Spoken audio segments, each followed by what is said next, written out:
Kyiv on Monday launched what Russian officials described as one of the largest drone attacks on its territory since the beginning of the full-scale war, striking deep inside Russia at the city of Kazan, nearly 1,000 kilometers from the front line.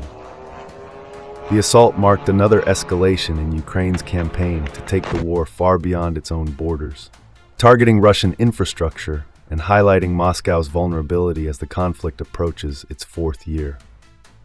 According to Russian authorities, one of the drones slammed into a high-rise residential complex in Kazan, a city of more than 1.3 million people and the capital of the oil-rich Republic of Tatarstan. The strike damaged parts of a skyscraper and sparked visible fires, though officials insisted there were no casualties. Local emergency services worked quickly to extinguish the flames and evacuate some residents, while nearby streets were cordoned off as investigators inspected the impact site. Ukrainian drones have increasingly penetrated Russian airspace in recent months, targeting not only regions near the border, but also strategic areas in the Russian interior. Tatarstan, home to major oil refineries and military industries, has been hit before, but the strike on Kazan underscored Kyiv's determination to bring the war directly to Russian cities that had long felt insulated from the fighting. Rustam Minnikhanov, the head of Tatarstan, condemned the attack in a statement on Telegram. "Today, Kazan suffered a massive drone attack," he said. "Previously, the enemy targeted our industrial enterprises. Now, in the morning hours, drones are being directed at civilians." He called the incident an escalation designed to sow fear among ordinary Russians, while insisting that regional authorities were prepared to respond. Videos circulated on Russian social media showed dramatic scenes of drones striking the upper floors of a residential tower, igniting bursts of flame and sending smoke into the clear morning sky. Foreign Ministry spokeswoman Maria Zakharova later confirmed that at least 2 drones had struck a 37-story apartment block in the city. She added that Ukraine's intended target had been an industrial site of strategic value, but claimed that the facility had escaped unscathed. The Kremlin has repeatedly accused Ukraine of conducting terrorist strikes on Russian soil, while Kyiv argues that its attacks are legitimate acts of self-defense in a war Moscow itself unleashed. Ukrainian officials rarely comment directly on operations across the border, but President Volodymyr Zelensky offered a pointed remark in his nightly address. Without mentioning Kazan specifically, he said, "We will definitely continue to strike Russian military targets with drones and missiles."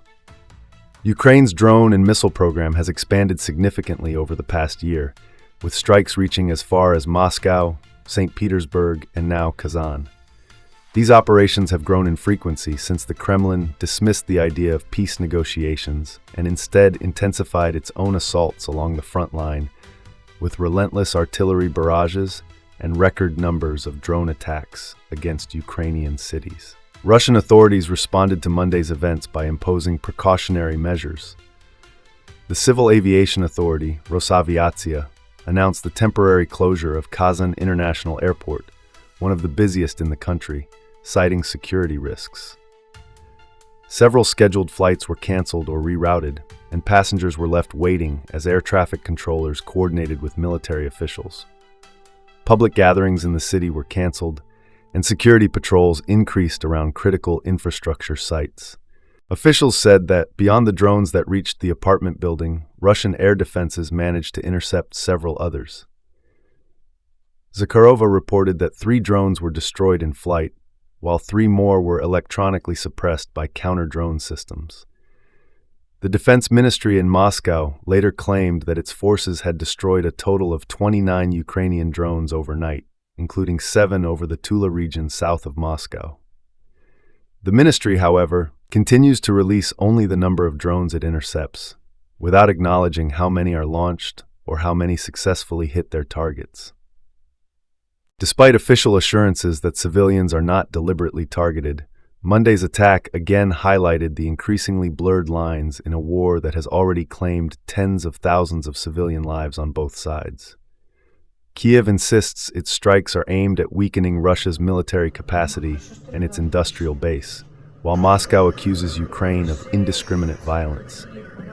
In practice, Both militaries have repeatedly hit residential areas, power grids, and civilian infrastructure since the war began in February 2022.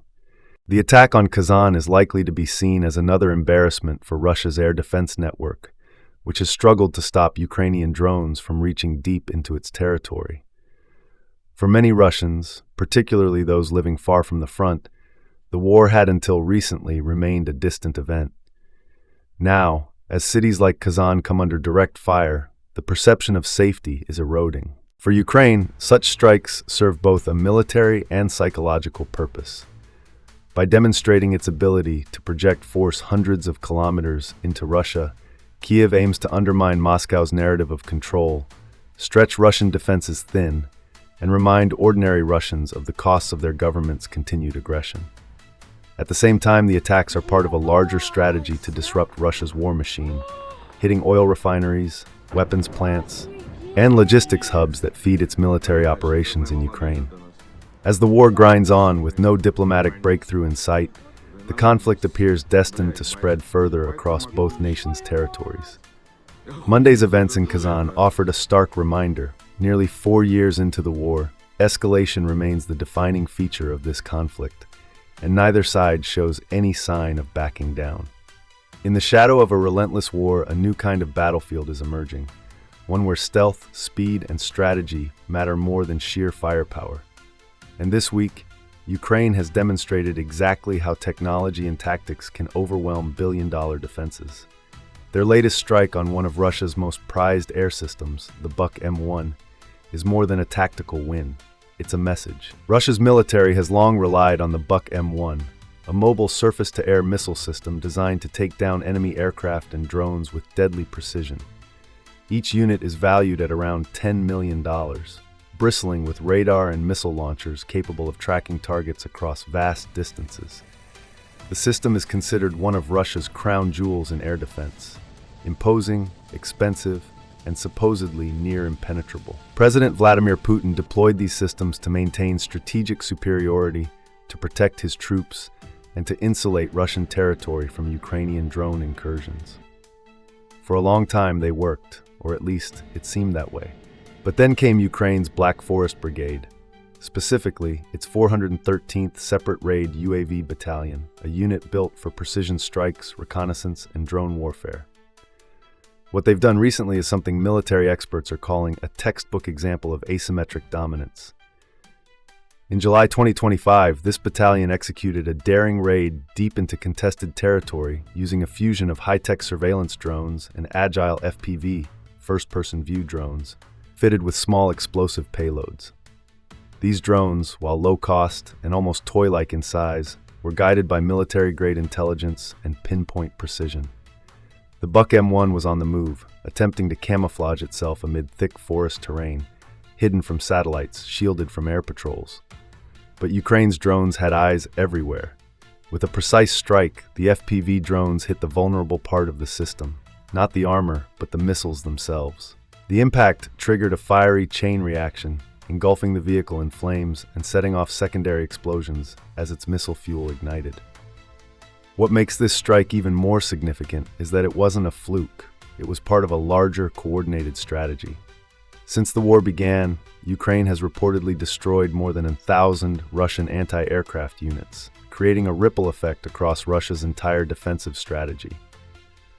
These are targeted operations, not random attacks. They reflect deep understanding of how the Buk M1 operates, its vulnerabilities, its flaws, and how to exploit them effectively.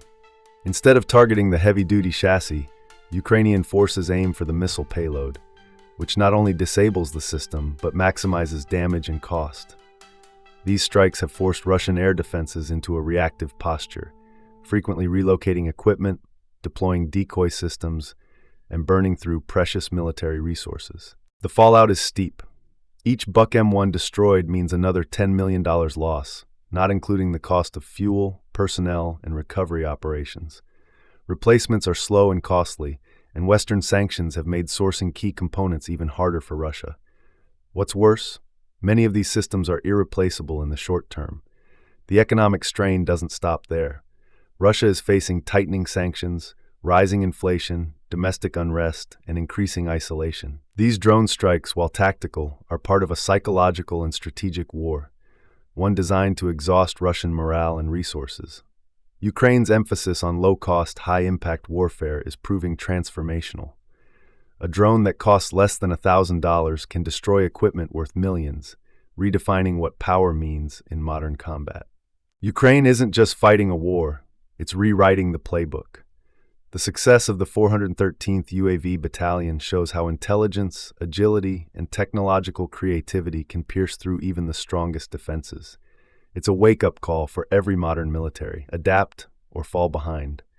As Russia reels from this latest blow, the world is watching, and Ukraine is proving that with the right strategy, even a smaller force can turn the tide. If you found this breakdown insightful, make sure to hit like, share your thoughts in the comments, and subscribe for more updates on how technology is reshaping the future of warfare.